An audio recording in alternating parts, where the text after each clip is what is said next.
Para Fidel Castro fue lo más parecido a un referéndum. Para el gobierno de Estados Unidos, una prueba de fuego. Aquello fue la gran avalancha. 125.000 personas ilusionadas y temorosas. Todas con un mismo anhelo: la libertad. El Mariel, 30 años después, en Raíces y Recuerdos. Benditos sean los labios de mi abuela.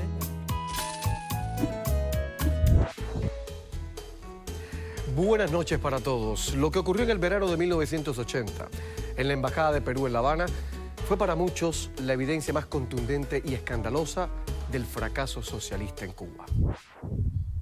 En 1980, tras 20 años de que el gobierno de Fidel Castro vendiera la imagen al mundo de una perfecta revolución comunista en Cuba, se produjo un hecho sin precedentes en la historia de la diplomacia internacional: los sucesos de la Embajada del Perú y el éxodo del Mariel.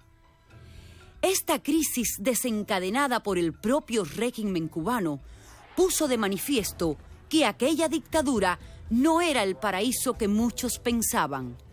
A finales de los 70 en Cuba estaban manifiestas todas las condiciones para un estallido social, y una de ellas fue la gran presión en el aspecto migratorio. El puente aéreo de reunificación familiar a Estados Unidos había terminado en 1973.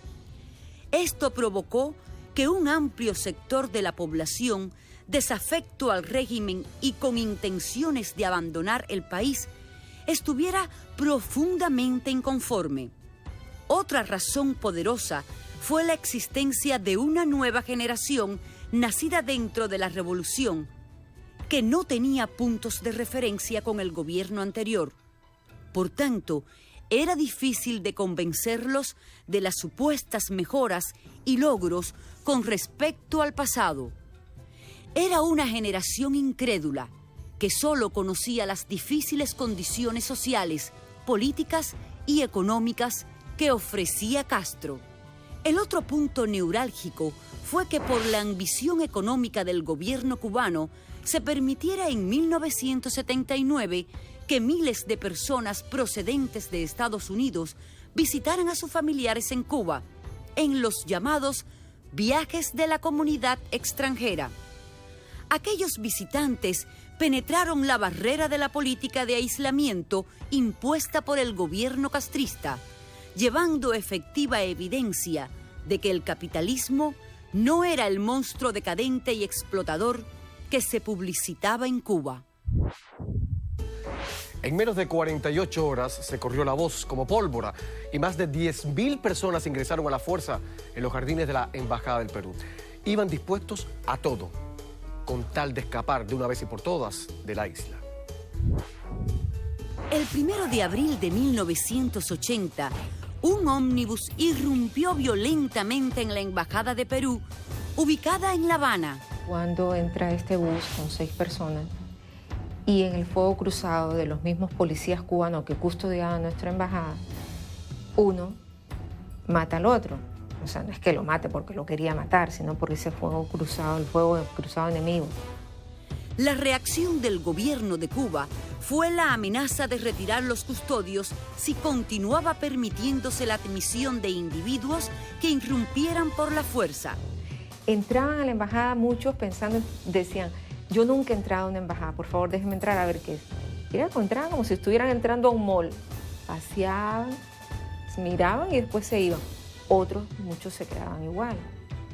El gobierno peruano hizo caso omiso a las solicitudes de Cuba, incluso a las de su propio embajador en turno, Edgardo de Avich, y por ello comete el error político de retirar las postas, dejando sin protección ni vigilancia la sede diplomática peruana. Que yo creo que el gobierno cubano se equivocó, y es que nunca se imaginó que en menos de 48 horas entraran 10.800 personas. La gente estaban entrando a montones. Tú te parabas ahí, decían, ¿quieres entrar? Te levantaban y te subían, te brincaban la cerca aquella de peli. Y de hecho, quien cierra, quien tiene que poner esos custodios mismos que nos los quitaron, tuvieron que cercar todos los alrededores de la embajada con guardias, precisamente para evitar toda esa cantidad de gente que venía. Venía gente de Pinar del Río, venía gente de otras provincias, de Matanzas, porque ya se había regado lo que se llamaba en Cuba la bola. Mi hermana me llama que había abierto la embajada del Perú, que se lo había dicho su suegra, que estaba recién casada, que si quería ir con ella a la embajada, que si quería irme del país. Este hecho es aprovechado por una multitud de personas que acudieron masivamente a saltar la verja para alojarse en dicha sede. Entonces, las cortinas y los manteles, que eran manteles buenos, se los ponían como frazadas, se tapaban con eso. Las copas de bacará que el embajador tenía para sus cenas oficiales, tú los veías andando con las copas como si nada, tomando agua, y era como una película de Buñuel, te juro. Era una cosa tan loca, pero tan loca, que las cosas que pasaron ahí, la manera en que estaban hacinados también, todos ellos sudorosos, fue mayo, abril, una época de mucha lluvia en Cuba. El olor, no te lo puedes imaginar lo que era aquello. Porque aquí era una cochinada, era bajo el sol durante el día en la tierra y por la noche en el sereno, como animalitos allá afuera. Empezó el hambre, las necesidades que uno tiene de ir a... las necesidades que uno tiene. Los baños estaban, unos baños que improvisaron allá atrás, aquello se empezó a repletar. Pero en esa época yo decía, Dios mío, o sea, ¿cómo puede estar pasando esto en una embajada que era una de las embajadas que más, o sea, tenía mucha relevancia en Cuba por todos los acuerdos económicos que tenían los dos gobiernos? ¿Y cómo se vino abajo todo? Sí, de un momento a otro se vino abajo.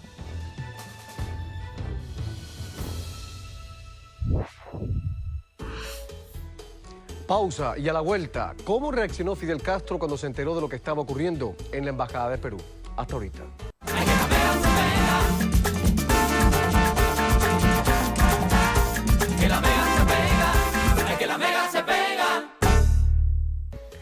El Mariel, 30 años después, en Raíces y Recuerdos. Bueno, la primera reacción del gobierno fue brutal e indecente, por decirlo rápido y de un modo que parezca delicado. Después que en menos de 48 horas se alojaran en la sede diplomática del Perú en La Habana más de 10.000 personas con el propósito de solicitar asilo político, el gobierno de Cuba, en inhumana represalia, les cortó el servicio de electricidad y agua. No podía uno bueno, acostarte, tú sabes, imposible. De pie. Ya por la madrugada, tarde, la gente se empezó a sentar en la tierra, en el jardín, lo que era el jardín de las dos casas aquella, que era la Embajada del Perú. Al otro día, que todo el mundo ya se vio las caras, aquello estaba repleto, no cabía un alma. Entonces, mujeres en estado y todo, barrigonas que eran demasiado, el sol de Cuba, que te aterrillaba, yo estaba negro. Por la presión ejercida por la Cruz Roja Internacional, finalmente se les suministró escasos alimentos y agua. Una de las cosas que a nosotros también nos llamó mucho la atención es que las personas que entraban a la embajada, como nunca habían entrado a una embajada, y llegaban a la residencia del embajador, agarraban los cubiertos, que eran cubiertos de plata, que eran para las comidas oficiales, y lo agarraban porque decía que con eso iban a comer, pero de hecho dentro de la embajada no había comida, porque lo que se les daba era, cuando había, eran unas cajitas. Que empezaron a dar comida, repartieron arroz con revoltillo de huevo. Tremenda bronca, tremenda fajazón, tremenda pelea por las cajitas, la gente se... Imagínate el hambre que había. Yo veo que viene una caja grandísima que todo el mundo... Y la pelea es, y me cae de pronto una cajita aquí, y de aquí mismo es así. Y me comí aquel arroz, me supo a gloria. Me supo a gloria aquel arroz blanco con revoltillo de huevo. Los abastecimientos no alcanzaban para todas las personas que habitaban a la intemperie en el espacio reducido del área de los jardines de la sede. Porque aparte de eso, muchos de ellos, los primeros días, no tenían el temor y no tenían la facilidad de ir a un baño, porque te estoy hablando de 2 cuadras donde estaban 10.800 personas juntas ahí. Y era terrible lo que pasaban ellos día a día, cómo hacer sus necesidades. Una cochinada, era bajo el sol durante el día en la tierra y por la noche en el sereno, como animalitos allá afuera. Niños, de todo el elemento habido y por haber, todo tipo, toda persona, todo tipo de clase de persona había.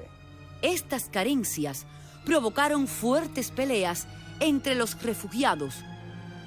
La gente se puso muy mal, empezaron las broncas allá adentro, empezaron a meter gente infiltrada. Una vez que yo me lavé los tenis y los enjuagué, y aquello fue muy feo. Por poco me botan a mí para afuera, me cargaron y todos unos que estaban ahí extremistas. ¡Oh, ese está colado! Se coló, este es infiltrado. Suerte que habían unos de mi pueblo que me defendieron y no pasó, no me botaron. Por haber llevado los tenis, los había enjuagado los tenis, y entonces parecía que estaban limpiecitos, porque la tierra se la enjuagas y ya se le fue. Y me los pongo y creían que yo me había acabado de entrar, que estaba infiltrado. Esta fue otra de las sucias estrategias que utilizó el gobierno cubano para desatar el caos dentro de la embajada. De hecho, mi escritorio, que era el consulado en la parte de abajo de la oficina, un día siento unos golpes, pero unos golpes fuertes, eran como alrededor de las 1, 2 de la mañana. Y todo el mundo, claro, nosotros sí teníamos la parte de arriba, en la parte de arriba no pudieron subir, pero ellos ya habían ocupado toda la residencia y la parte de abajo de la Cancillería. Y comenzaron a dar golpes, y a esa hora, generalmente a la madrugada, todos ellos se quedaban muy tranquilitos. Salvo algún llanto de algún niño, algún grito de una persona, en fin. Pero ese día solamente comenzamos a escuchar esos golpes. Claro, mi gente, el embajador dice, bajen a ver qué pasó. Era mi escritorio, lo hicieron leña, lo estaban rompiendo y lo hicieron así, literalmente leña. ¿Qué no pasó allí? En los aleros dormía la gente, en los aleros del primer piso, en el alero, en los aleros. Hubo tiroteos, No, ¿qué te puedo decir? Para mí fue una pesadilla tan grande que yo me recuerdo de, pocas cosas. Lo de siempre, divide y vencerás. Y Fidel Castro lo puso en práctica mientras la embajada de Perú se llenaba con gente de todas partes del país. Castro comenzó a incitar a pelear a cubanos contra cubanos. Una auténtica maldición nacional que todavía hoy, 30 años después, seguimos padeciendo.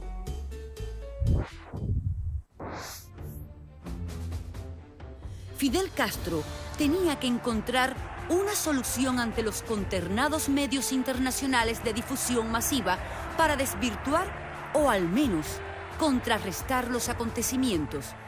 Y después de varios días de que miles de cubanos habitaran la embajada peruana, accedió a facilitar salvoconductos a algunos refugiados para que abandonaran la sede diplomática. Ya como a los 14 días yo salí, 14 o 15 días salí con un salvoconducto, que era un papel que te daban, y volví a regresar al otro día, porque te dejaban ir para que buscaras comida o lo que sea, y yo fui con mi hermana y la suegra, fuimos a la casa de ella y regresamos otra vez. Ellos salían, los que se arriesgaban a salir de la embajada con el llamado salvoconducto, iban a sus casas, pero no era que iban directamente de la embajada de Perú al Mariel, no, mucha gente piensa eso y no es así. No es que estuviera un bus esperándolos afuera para llevarlos al Mariel, no. Era que salían de la embajada, afuera había como especie de unas oficinitas hechas por el gobierno cubano, que se les daba el salvoconducto, ellos iban a sus casas y el que tenía la suerte, en primera, de llegar a su casa y en segunda, de que los dejaran ir a lo que era el Mosquito, no sé si está relacionado con eso, llegaban a la parte esa del Mosquito y ahí es que los llevaban al Mariel, pero nadie podía saber cuál era el primer barco que había llegado. Con el propósito de demostrar que quedaba una parte de la población que aún apoyaba el comunismo, Castro incitó a la violencia. Tras los años de represión de su gobierno, esta era una perfecta válvula de escape para el pueblo. Y como resultado, se desató una masacre entre cubanos nunca antes vista. Las organizaciones comunistas instaban bajo la amenaza de ser expulsados de los trabajos y las escuelas a la población a participar en actos de repudio que humillaban y agredían física y verbalmente a quienes optaban por abandonar la isla. Y después ya como a las pocos días empezaron a decir que ya estaban dando un salvoconducto para la salida, vaya, que te daban una visa. El gobierno improvisó unas oficinas ahí donde te tomaban una foto, que es la foto que tengo del pasaporte famoso, y te ponían una camisa blanca y te dejaban ir a la casa. Las turbas diciéndote horrores, era increíble aquello. Nos tiraban de todo, nos gritaban, hubo marchas por delante de la embajada, nos hicieron horrores. Arrojaban piedras hacia la sede diplomática peruana y esperaban a los refugiados que salían con salvoconducto para ser brutalmente golpeados. Otro acto del circo gubernamental fue organizar una marcha llamada del pueblo combatiente y presidida por el propio Castro a desfilar frente a la Embajada de Perú.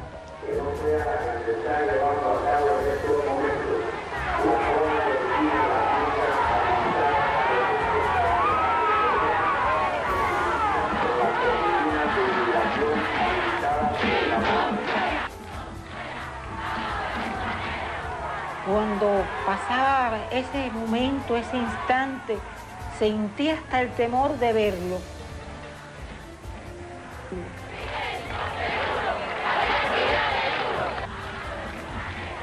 Esos ciudadanos que se han ido que quieren irse de este país, yo entiendo bien la posición de nuestro gobierno revolucionario, ¿no? Todos los que están ahí son traidores a su patria y que deben irse todos. Parecen fieras, yo nunca había visto cosas. No, yo me he quedado frío.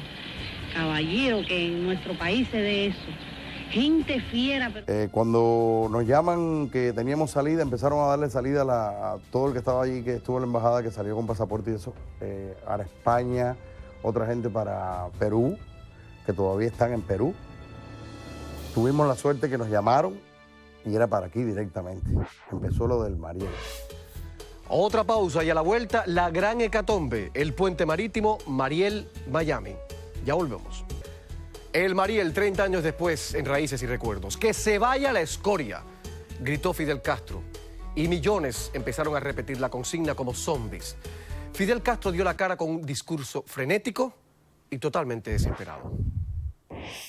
Con los sucesos de la Embajada de Perú, quedaba demostrado que gran parte de la población en Cuba no comulgaba con el régimen comunista. Porque el fin del Mariel era, una vez que ya se dio la decisión del Mariel, el Mariel es el escape y la consecuencia de la Embajada del Perú y de una soberbia del gobierno en ese momento de verse atrapado entre el descontento de todo el pueblo en masa y la frustración y del gobierno en ver cómo se quitaba el problema de encima. Entonces, cuando piden que vengan a buscar sus familiares, se les crea ahí un nuevo problema. ¿Cómo se contiene eso? ¿Y hasta quiénes se pueden ir?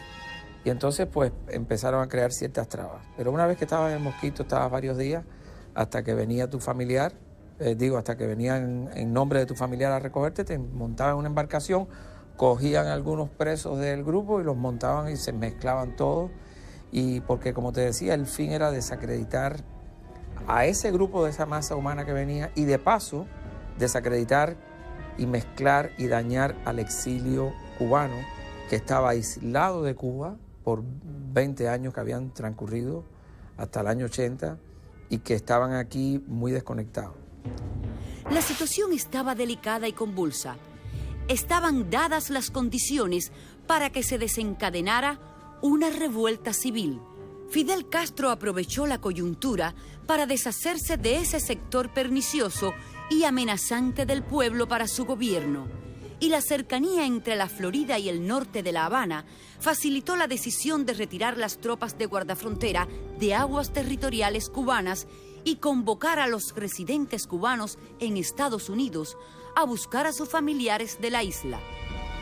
Quien no tenga sangre revolucionaria, quien no tenga una mente que se adapte a la idea de una revolución, quien no tenga un corazón que se adapte al esfuerzo y al heroísmo de una revolución, no lo queremos, no lo necesitamos.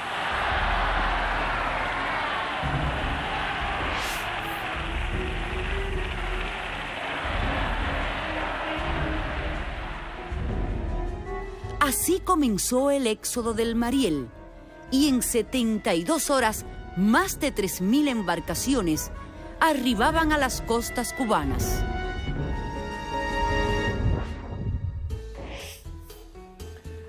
Yo recuerdo que por esos días el puerto de Mariel se llenó de yates. Jamás los cubanos de a pie habíamos visto tantos yates espectaculares.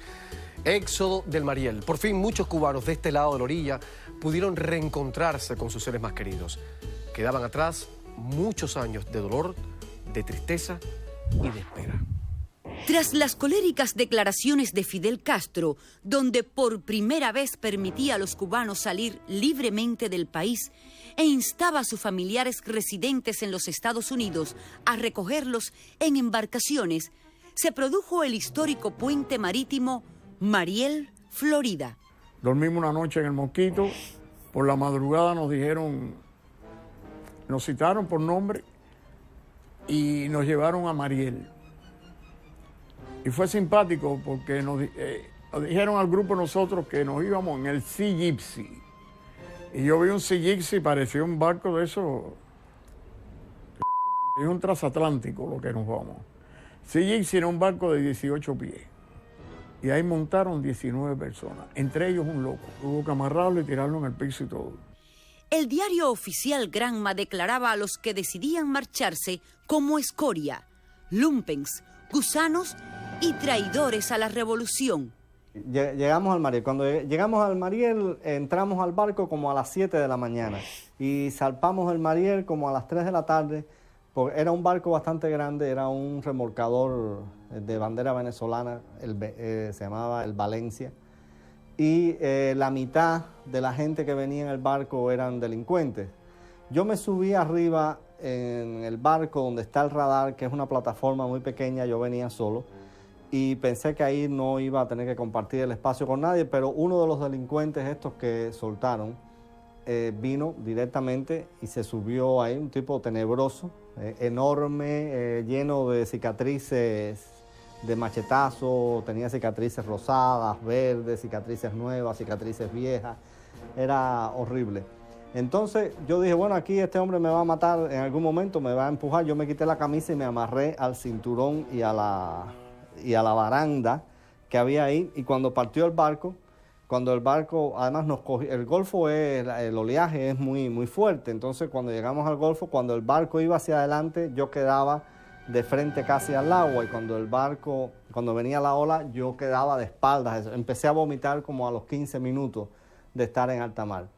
Y yo decía, yo no puedo vomitar a la bestia esta que está aquí pegada conmigo, piel con piel, tengo que vomitar para abajo. Entonces vomitaba para abajo, pero abajo estaba lleno de delincuentes, porque a las personas con hijos y familiares los habían metido en las bodegas, y entonces tenían a los delincuentes arriba en la cubierta.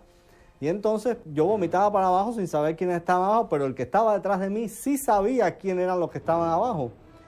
Y ya yo veo ya que como a la segunda o tercera vez que yo vomito, abajo hay como un intento de subir para eliminar la fuente de los vómitos. Y en una de esas ya que ya yo no puedo más, que ya trato de aguantarme, que voy a vomitar para abajo, esta bestia me coge por el cuello, me echa para atrás y me viene y me dice, mi hermanito, por tu madre, vomítame a mí, que nos van a matar por tu culpa. Bueno, tengo un amigo que nos reuníamos mucho en casa de unas amistades, a jugar dominó, a tomarnos tragos, en música, y que cuando se armó todo aquello que la gente quería irse. Él era militante de la juventud. Y Estelita, la hija de la dueña de la casa, dijo, hay que resolverle a este. Y él trajo el carnet de identidad del abuelo. Se lo arreglamos. Estelita le arregló la ceja. Un tipo fuerte. Y lo enseñó bien amanerado. Y dijo, preséntate y dile que tú eres homosexual. Y fue y se presentó. Y le dijo el tipo, camina. Camina, sí, todo. Y el tipo le dijo, tú no te vas a ir por te vas a ir por descarado. Y gente como a ti no la queremos. Vive en Los Ángeles hace 30 años y tiene su negocio.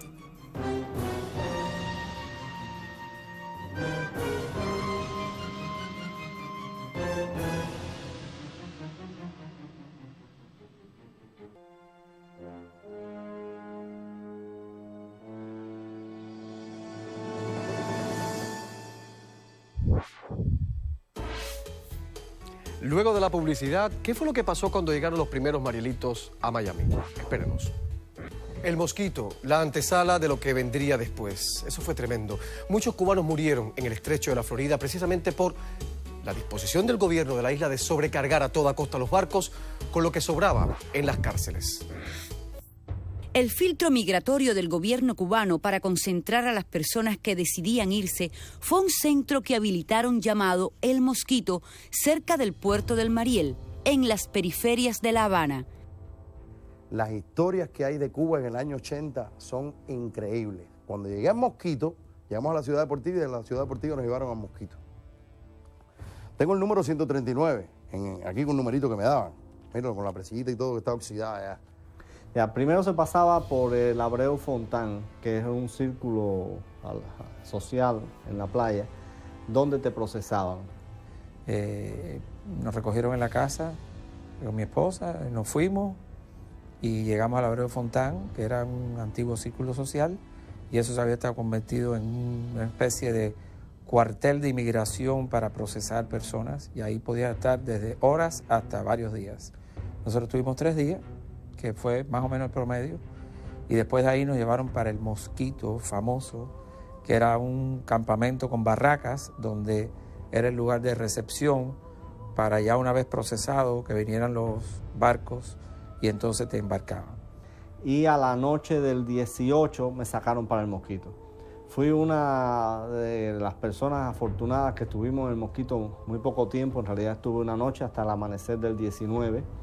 Cuando se hizo de noche, las mujeres dijeron, bueno, las mujeres pueden entrar a las carpas, las mujeres solamente, los hombres afuera. Habríamos como, no sé, como 100 y pico personas o algo así. Me colé en la carpita con mi hermana. Me puse la manta que tenía y dormí con ella ahí abrazado. Y ahí vi muchas cosas, desde personas de todo tipo de edad, niños recién nacidos hasta ancianos de 90 años. Personas con impedimentos físicos. Era una lástima ver todo tipo de desesperación en la gente con tal de salir del país en cualquier cosa que flotara. Y ahí tenían mezclados personas que se iban con sus familiares, niños, delincuentes, locos, y los guardias, que había muchos muchachos jóvenes estudiantes de las escuelas de contrainteligencia y de inteligencia, no entraban allí. Lo que hacían era que cuando había algún tipo de irregularidad o de desorden alrededor de esas barracas y los baños estaban muy atrás, soltaban los perros. Y entonces los perros iban y mordían al que estuviera en el medio o al que estuviera en la pelea sin discernir, no obviamente quién era el bueno y quién era el malo. Por eso es que llegó mucha gente con mordidos de perro acá, incluso llegaron niños con mordidas de perro. En este centro se reclutaba a la población elegida por el gobierno o que se declaraba desafecta al sistema. Estas personas eran incluidas obligatoriamente en los barcos procedentes de la Florida que llegaban a la isla en busca de sus familiares. En el Mosquito te despojaban de todo y te metían ahí en esas casas de campaña a esperar a que te tocara el turno para ir al Mariel, que eso se establecía, te llamaban por unos altavoces por tu nombre y entonces ya te montabas en las guaguas que salían del Mosquito y te llevaban al Mariel, que está bastante cerca. Y obviamente al salir del Mosquito otra vez había otra turba que te esperaba y te caía a huevos, a pedradas, te insultaban. Al otro día, ya a las 12 del mediodía, nos montaron en un yate precioso y vine para acá. En Cayo Hueso, Florida, las autoridades se prepararon para recibir la gran avalancha que se avecinaba. Llegamos en un helicóptero grande H-3 desde Clearwater, en la Florida. Pronto llegó otro H-3 desde Carolina del Norte y la estación de guardacostas de Miami también nos envió un helicóptero más pequeño. Fuimos los primeros en llegar y establecer las oficinas centrales en la base naval de Boca Chica, en Cayo Hueso. Rápidamente comenzamos las preparaciones. Montamos oficinas, clínica de partos, cocina y operaciones de tierra y mar. En sí, fue unir logísticas, operaciones y mantenimiento en muy poco tiempo. Yo todavía no sé cómo pudimos hacerlo todo. El gobierno de Cuba nos dio muy poca ayuda. Nuestro almirante le pidió información en cuanto a la cantidad de embarcaciones en ruta, si todos los pasajeros tenían chalecos salvavidas, si tenían balsas salvavidas, pero el gobierno cubano nunca nos dio esa información. La disposición gubernamental ocasionó un sobrecargo en las embarcaciones, por las que muchas de ellas zozobraron intentando cruzar el estrecho de la Florida. En poco tiempo comenzaron a llegar unos 5.000 refugiados diarios. Era una multitud desbordante de embarcaciones. La trayectoria la hacían en fila, 90 millas del Mariel a Cayo Hueso. Se puso un buque guardacostas cada 10 millas siguiendo la fila de embarcaciones para ayudarlos. Las embarcaciones salían del Mariel sobrecargadas. Los barcos no tenían la capacidad de cargar con tantas personas, ni la habilidad de rescatar a nadie que cayera al mar. Los helicópteros sobrevolaban misiones para tratar de seguir la pista de las embarcaciones y pasarle la información a los buques guardacostas. Con esta información ayudábamos a los barcos a que llegaran a Cayo Hueso. Estuvieron involucrados varias ramas de las Fuerzas Armadas, los guardacostas, el Navy, los Marines y las Fuerzas Aéreas. De una forma u otra, todas las ramas de nuestras Fuerzas Armadas participaron. Varias veces el viento comenzó a soplar fuertemente y el mar se picaba con olas de 8 a 10 pies. Muchas de estas embarcaciones sobrecargadas no podían manejar en estas condiciones. Y de repente podíamos tener unas 50 personas en el mar, de cuales muchos eran niños y mujeres, personas mayores y otros que no podían nadar. Era todo muy alocado. Mi verdad que ahí murieron niños porque yo veía a los chamacos ahogados ahí en el piso, ahí en el lago ahí. Lo iban subiendo para el barco. Lo iban acomodando, lo iban tapando con colcha y lo iban dando los auxilios. Ahí vivieron gente del mismo barco que le daban aire de boca a boca, a las mujeres, a todo el mundo. Y estando en el mismo barco se murió uno. Ya como a las 3 o 4 horas, ya como a las 5 de la tarde vinieron y recogieron el muerto. Las tropas de guardafronteras norteamericanas, bajo las órdenes de Jimmy Carter, no daban abasto para ayudar y evitar que los frágiles barcos naufragaran. Uno de los barcos que lamentablemente naufragó fue el Olo Yumi. Eso fue el 17 de mayo. Fue el naufrago ese. Y fue de exactamente la hora donde la puedo decir porque son 30 años ya. Pero fue de las 11 de la mañana a las 12, a las 1 de la tarde fue eso. Eso fue de día. Eso lo vio todo el que venía en ese barco.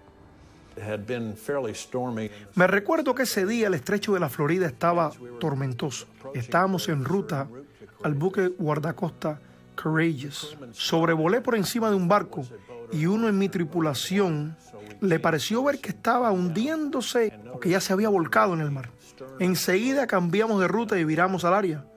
Bajé el helicóptero y vi que solo la popa estaba fuera del mar. Habían personas en el mar por todas partes, aguantándose de pedazos de madera. Un hombre se sujetaba de un tanque de gas.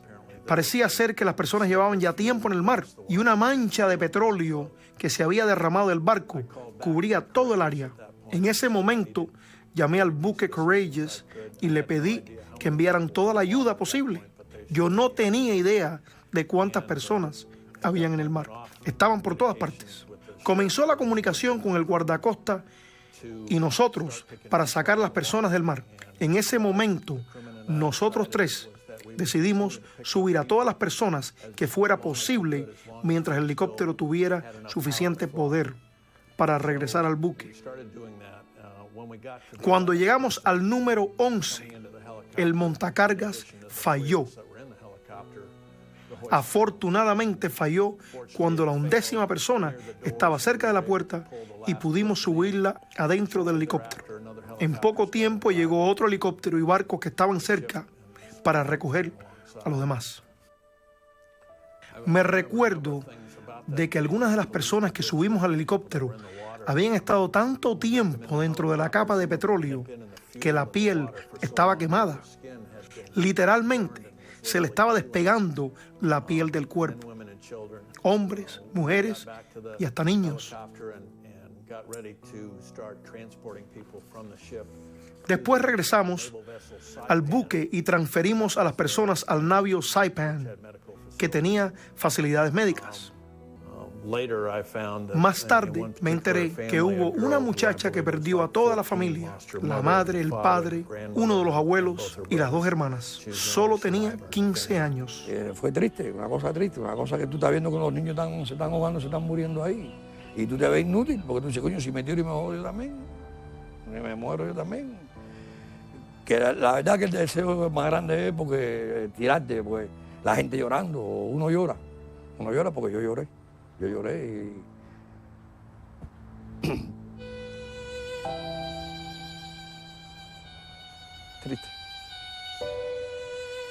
Triste y que tú te veas imposibilitado de hacer nada, porque ¿qué vas a hacer? Donde hay 280 y pico de hombres y todo el mundo gritando y el desespero y la gritería y el corre para allá y que tú estás viendo gente que se hunden y salen y aquella queriendo zapar que...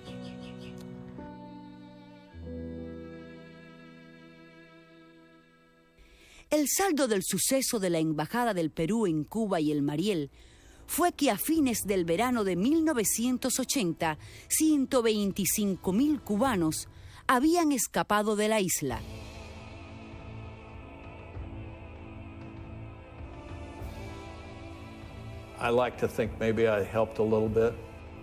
Pienso que de alguna manera ayudé, pero esta operación involucró a muchos hombres y mujeres del cuerpo de guardacostas de todas partes de los Estados Unidos. Yo solo era una pieza de este gran rompecabezas. La cantidad de personas que fueron rescatadas, todos los barcos que lograron llegar sin peligro, esa es la parte positiva.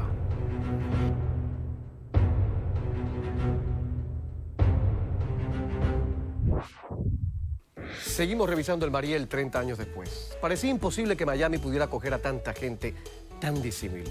Y no todo fue color de rosa, hay que admitirlo. Castro había abierto sus cárceles y a Miami no le quedó otro remedio que recibir también a la auténtica escoria. Los 80 en Miami fue un periodo intenso y de grandes contrastes, donde la labor más difícil del gobierno, después de recibir a más de 100,000 personas, era purgar aquella gran masa heterogénea de gente con ganas de triunfar y los delincuentes liberados de los reclusorios. Para manejar la avalancha de personas que llegaban, se preparó un tipo de estación de inmigración en la antigua base naval de helicópteros. Cuando las personas se bajaban de los barcos, los trasladábamos en autobuses a esa estación para procesarlos. En este sitio había médicos, guardias de inmigración y guardafronteras, y también policía, porque nos había llegado una noticia que Castro estaba infiltrando con los familiares del exilio cubano que venían en las embarcaciones, personas que se quería quitar de encima. Supuestamente en los barcos Castro también montó personal del servicio secreto cubano para infiltrar y recaudar información en los Estados Unidos. A todos le hacían una investigación de antecedentes y después los transferían a Boca Chica, donde FEMA, con aviones rentados como el LT-10, los volaban de Los Cayos a varios sitios donde los procesaban con más detalle. Se habilitaron carpas para albergar a quienes no tenían familiares que se hicieran responsables e ir liberándolos y ubicándolos paulatinamente en diferentes estados de la nación. Cuando llego acá me procesan en el anexo Truman, en Cayo Hueso, y después acá en el Orange Bowl. Del Orange Bowl estuve un par de días hasta que me procesaron en Opa-locka. Y en Opa-locka la familia ya los que teníamos familiares que te reclamaban, te podían reclamar, y a mí me sacó una tía. Llegué a Cayo Hueso, nos trataron muy bien, nos montaron en una guagua y llegamos aquí, Alta Miami Park. En Alta Miami Park, cuando llegamos a Alta Miami no había nada, fuimos los primeros. Nos dieron bolsitas con cositas, cepillos de dientes, cosas para aseo personal. Y de ahí ya me dieron un número, una tarjetita blanca, que era para adquirir el Social Security y eso y demás. Y me fui para casa de mi familia. Y lo primero que comí aquí fue arroz y frijoles negros. De las 125.000 personas que llegaron a la Florida por la ruta del Mariel, se estima que 25.000 tenían antecedentes penales. Al principio hubo rumores un poco feos que habían muchos criminales y personas con enfermedades mentales que habían llegado. Se decía que hasta un 40%. Eso no es cierto. Los datos dicen que solo un 2% se le negó ciudadanía y algunos porque simplemente no tenían los requisitos necesarios. En aquel entonces, los medios de información en Estados Unidos pintaron una historia un poco distorsionada de los acontecimientos.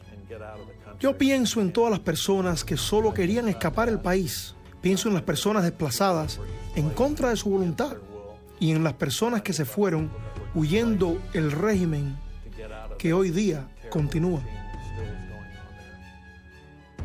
Las comillas de los llamados Marielitos se borraron con el tiempo, no solo de Miami, sino de toda la Unión Americana. A la vuelta, lo que aprendimos de Mariel 30 años después. Hasta ahorita. De los más de 125.000 exiliados cubanos, se estima que se asentaron en Miami más de 55.000 cubanos, más de 100.000 cubanos o más de 85.000 cubanos. Raíces y recuerdos. Que la Vega se pega, ay que la Vega se pega. Que la Vega se pega, ay que la Vega se pega. Raíces y recuerdos. De los más de 125.000 exiliados cubanos, se estima que se asentaron en Miami más de 55.000 cubanos, más de 100.000 cubanos o más de 85.000 cubanos. La respuesta correcta es más de 85.000 cubanos. Superados los prejuicios y la reticencia iniciales, la historia de los Marielitos está llena de cosas magníficas, fabulosas. Historia que enorgullecen a todos los cubanos que vivimos en este país. Trabajo, dedicación y muchos éxitos destacan a aquellos que llegaron desafiando las olas del Caribe, solo con la ropa que traían puesta. La gran mayoría de las personas que vinieron han contribuido a la economía de los Estados Unidos. Y si miramos la historia, inclusive, y más allá de los 30 años del Mariel, y vemos 50 años de revolución, el Mariel está situado exactamente a la mitad de los 50 años y sirvió como traductor para entender un poco mejor a los cubanos que llegaban después. Valió la pena haber venido y no me arrepiento, yo no me arrepiento. Y orgulloso estoy de ser Marielito.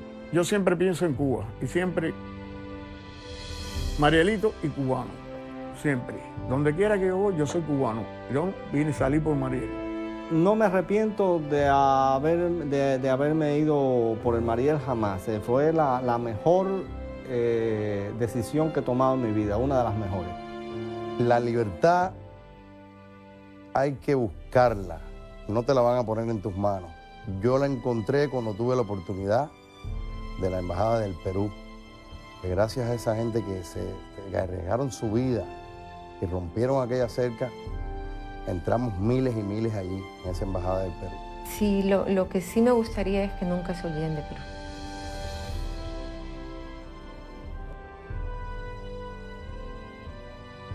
Perú hizo mucho por Cuba. Mucho, mucho. Y eso sí, nunca me gustaría que se recordara solamente al Mariel por lo que hicieron los cubanos, ¿no? Que recordaran al Mariel y a la Embajada de Perú por lo que hizo Perú por ellos.